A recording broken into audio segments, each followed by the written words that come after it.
आपण आलेलो इकडं निंबेरे तोळापूर. काय नाव तुमचं? नमस्कार, मी रोहित बाबासाहेब सिनारे, राहणार निंबेरे.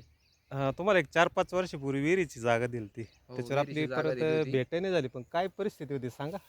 त्यावेळेस निंबेरे परिसरात एकदम दुष्काळ होता. म्हणजे कुठं पाण्याची शाश्वतीच नव्हती. त्या पिरियडमध्ये आपल्याला खूप चांगलं पाणी लागलं होतं. सरांचे त्यावेळेस पॉईंट्स घेऊन रोडवर पाणी बघत हो, होतो आपण. रोडवर पाणी बघत मशनी होतो. वगैरे नाही, काहीच नाही, नव्हते आपल्याला आधुनिक 5-6 काहीच नव्हतं. वर्षापूर्वी. हो. रोडवरच पाणी बघितलं होतं. त्याच्यानंतर आज 6 वर्षानंतर बोरसाठी आम्ही सरांना बोलवलं होतं. नाही त्या विहिरीची काय परिस्थिती सांगा ना आणि त्या आता? विहिरीला खूप पाणी, खूप म्हणजे खूप.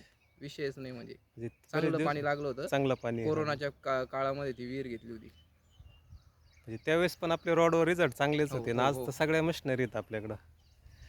यावर्षी विहिरी झाल्यात आपल्या 210 विहिरी झाल्यात. हो. आणि ते पहिल्यात आपण हिशोबात धरलेलं पण नाही. आज आता पूर्ण क्षेत्र पाहिलं, पुन्हा त्यांना एक नवीन विहीर दिलेली आहे आपण हां, त्या हां. जागेमध्ये. 30-35 फुटावर पूर्ण हे क्षेत्र पुन्हा बागायत होणार आहे. चांगलं पाणी राहणार आहे विहिरीला. हां, हां, हां.